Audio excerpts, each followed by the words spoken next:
Is contraceptive a sin in family planning and birth control?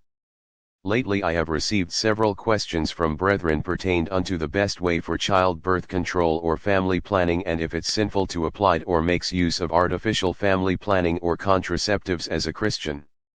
I remember the first time a beloved brother inquired this question from me. He wasn't satisfied with the answer.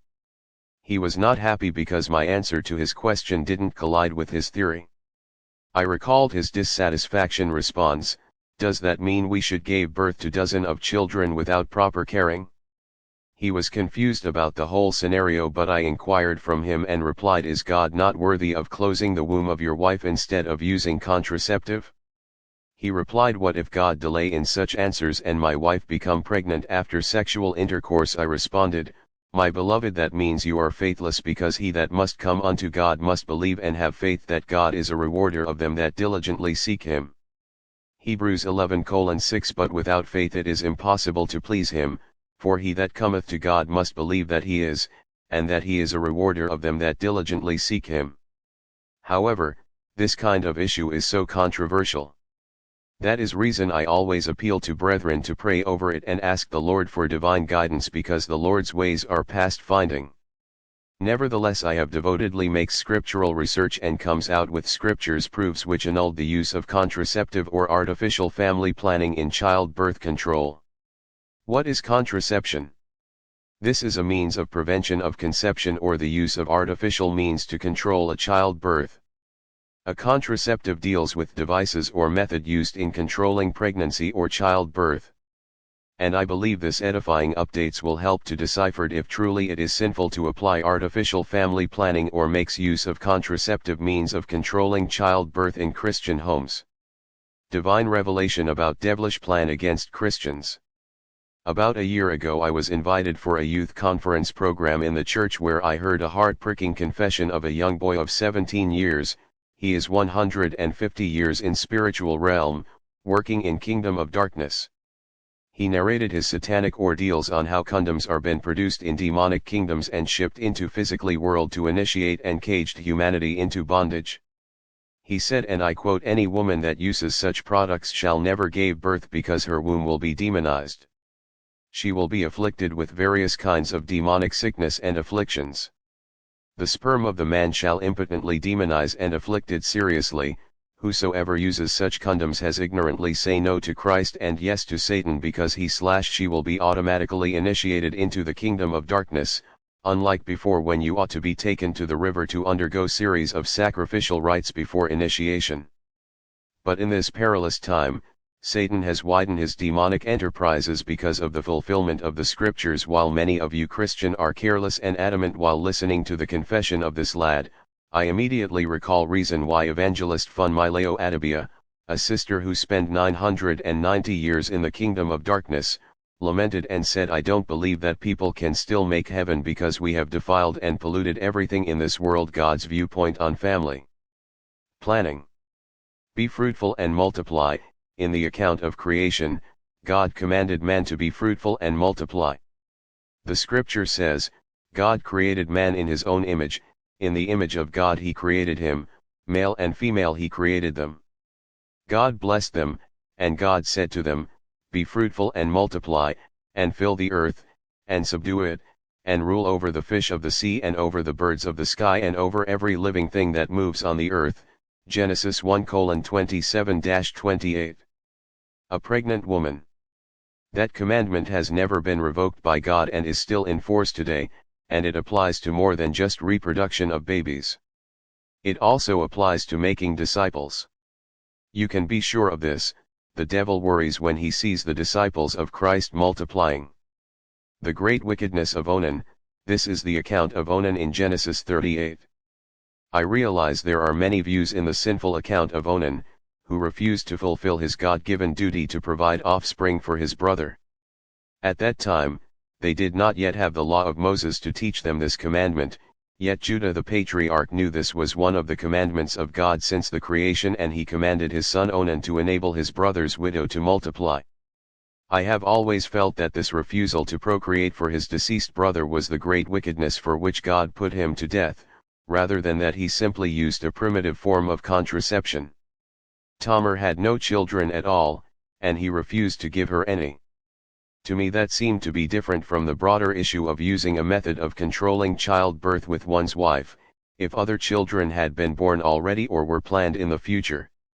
This scripture prohibited all forms of artificial birth control under any circumstance. It is a clear case of man refusing to obey God's command to be fruitful and multiply, which would have been handed down to Judah from Adam with respect to God's original command to be fruitful and multiply. But rather, he apparently engaged in sex for purely selfish reasons to satisfy his own physical desire for pleasure. Children are a gift from God. In Psalm 127, it says that children are a gift of the Lord given as a reward to parents. They are a blessing from the Lord, like arrows in a man's quiver. Unless the Lord builds the house, they labor in vain who build it. Unless the Lord guards the city, the watchman keeps awake in vain. It is vain for you to rise up early, to retire late, to eat the bread of painful labors, for he gives to his beloved even in his sleep. Behold, children are a gift of the Lord, the fruit of the womb is a reward. Like arrows in the hand of a warrior, so are the children of one's youth. How blessed is the man whose quiver is full of them, they will not be ashamed when they speak with their enemies in the gate. So children are a gift from God, and it is well known that in any culture it is usually considered rude to refuse a gift from someone. So it seems the same would apply to refusing a gift from God. It presents another angle from which to see this from God's viewpoint. It is not just disobedience to his command, Genesis 1:28, but refusal to receive his gifts, precious human beings, which are made in his own image. God knows, calls, and appoints preborn children. Before I formed you in the womb I knew you, before you were born I set you apart, I appointed you as a prophet to the nations. Jeremiah 1:5. God told Jeremiah that he knew him before he formed him in the womb. This means that God knows us and calls us to his service before we are even born. He has had a plan and a purpose for each of our lives from before the foundation of the world, which has the potential to change nations. Pregnant woman with baby. People are foreordained just as Jeremiah was. God has included you in his great unfolding plan, but he will not violate your will. You can choose to experience the joy and excitement of being in partnership with him. Therefore, if you abort a fetus, you terminate a human life that God knows and has plans for, and if you prevent the conception of that human being, then you have changed God's perfect plan. Is it a sin to use contraceptive for birth controls? From above godly viewpoint on contraceptive in control of childbirth on family planning, you can infer the negative viewpoint of the Lord and reason why you need to desist from artificial means of controlling of childbirth such as condom, female condom, pills, hormonal ring, UID, injections etc., and rather adhere naturally while controlling childbirth or while discussing about family planning, because the blessing of God maketh riches and added no sorrow. Child is God blessing. That baby you and your wife has planned and concluded to abort might be an element that will wipe away your tears in the future. Those blessed children you often reject while bulletproofing yourself with condoms and other contraceptives devices might be the shadow that will brings everlasting happiness to your generation. However, I believe below pathetic true life story of a sister who kicked the bucket due to ignorant while trying to manipulate God's natural ways and programs concerning human nature will enlighten you on the danger of use of contraceptive in birth control. The danger of use of contraceptive in family planning. The sister in the picture died few months ago. She leaves behind a husband, a 2-year-old Brandon and a 4-year-old Justin. The cause of her death was discovered when the doctors found a birth control pill in her bloodstreams which she was been taking. It makes her to only have her menstrual period 3 times a year. Danger of contraceptive pill. The doctors said it interrupts her life's menstrual cycle, and although it is FDA approved shouldn't be.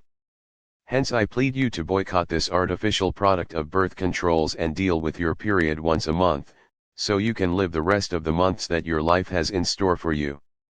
Remember, you have a menstrual cycle for a reason. The natural family planning. Natural family planning, NFP, involves a woman daily tracking on a chart throughout each month her signs and symptoms, such as basal body temperature, mucus secretions, and number of days since her last menstruation, in order to determine when she is fertile. There is a rhythm of sterility and fertility, and women only ovulate once per menstrual cycle. So the couple can determine to either avoid sexual relations when she is fertile, or else target those fertile days, if they are trying to get pregnant. This method is based on abstinence and self-control, against which there is no law. Even the Apostle Paul said that there are times where a married couple may agree to abstain from sexual relations for a period of time for the purpose of devotion to prayer. 1 Corinthians 7:5 Defraud ye not one the other, except it be with consent for a time, that ye may give yourselves to fasting and prayer, and come together again, that Satan tempt you not for your incontinency. It's natural and safe but need a lot of extra care on monitoring physiological changes in the body because every woman is different in her circle and those changes are not constant and can be altered due to hormonal changes, stress, and diseases because without keenly monitoring such woman is likely to get pregnant without expectancy. However, immediately after her periods her labia, lips of the vagina, inner and outer will be completely dry indicating such woman can't facilitate sperm movement. Normally it is very short from 1 day to 3 days depending on the woman because very woman is different. It's called safe short day, however as a woman if you begins to notice some thick mucus on your lips, vagina, and rise in your body temperature, at this point you need to desist from sex and after it stop you can resume until the next period because without taking cares in monitoring changes of your body you might still get pregnant. Every woman has to make her own calendar and mark it depending on changes she is noticing in her body. Natural family planning on baby sex determination. The sex chromosome that produces a female is XX chromosome while XY chromosome produces a male child. The egg cell of a woman carries X chromosome, while the spermatozoon of the man carries X and Y chromosomes. If the X chromosome from the man fuses with woman's egg, then the zygote will be X chromosome which is baby girl. If on the other hand the Y chromosome fertilizes the woman's egg, the zygote will be XY chromosome, which is baby boy. This is how God established it and one may ask, how can one make the chromosome fuse with the egg of one's chromosome? This question is followed by another question: when does fertilization of a woman's egg happen? A woman has only 3 days every month when she can conceive. It is called ovulation days. The ovulation days begin on the 15th day from the first day of the menstruation and ends on the 17th day for most women. The X chromosome lives for about 48 hours while the Y chromosome's lifespan is about 12 hours. Natural family planning on baby sex determination. The Y chromosome runs faster than the X chromosome. If the Y chromosome reaches at the fallopian tube where the egg is fertilized and the egg has not arrived, it stays for about 12 hours and dies, while the X chromosome arrives late and lives for about 48 hours before it dies. Since ovulation days are 15th, 16th, and 17th from the first day of the menstruation for most women, couples wishing to have baby boys should have sex on the 3rd day of the ovulation or the 17th day from the day that menstruation began. Those couples who want baby girls should have sexual relationship on the 14th, 15th days from the first day of the menstruation or the 1st and 2nd days of the ovulation. And I hope this editing updates has been a blessing to you.